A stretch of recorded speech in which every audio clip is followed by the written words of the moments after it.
workshop. I am very happy to see ভোটের সময় কৃত্রিম বুদ্ধিমত্তা বা এআই এর অপব্যবহার নিয়ে দুশ্চিন্তায় ইসি। মঙ্গলবার নির্বাচনী প্রশিক্ষণ ইনস্টিটিউটে এআই এর অপব্যবহার রোধে কর্মপরিকল্পনা প্রণয়নে এক কর্মশালার আয়োজন করা হয়। এতে বিভিন্ন সংস্থার প্রতিনিধিরা অংশ নেন।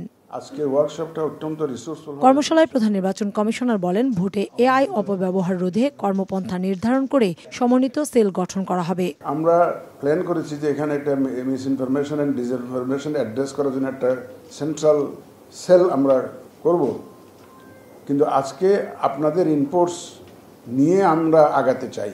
সিএসি বলেন, এআই এর অপব্যবহার এখন বৈশ্বিক সমস্যা। কারিগরি বিশেষজ্ঞদের কার্যকর সুপারিশ জানাতে বলেন তিনি। We are trying to integrate in the election process to prevent misuse of AI. আমরা তো অনেকদিন ধরে এটা নিয়ে খুব কাজ করছিলাম। এটা নিয়ে আজকের ওয়ার্কশপটা অত্যন্ত রিসোর্সফুল হবে আমি বিশ্বাস করি, এবং আমাদের যে আইফএস এবং UNDP is extending full support to us. প্রাণ সসের মাখামাখি টেস্ট নুডলসকে করে তোলে আরো ইয়ামি আরো জোস। প্রাণ সসের বস।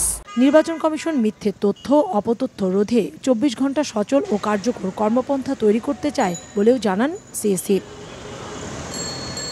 কাউসার চৌধুরী কুমু, সময় সংবাদ, ঢাকা।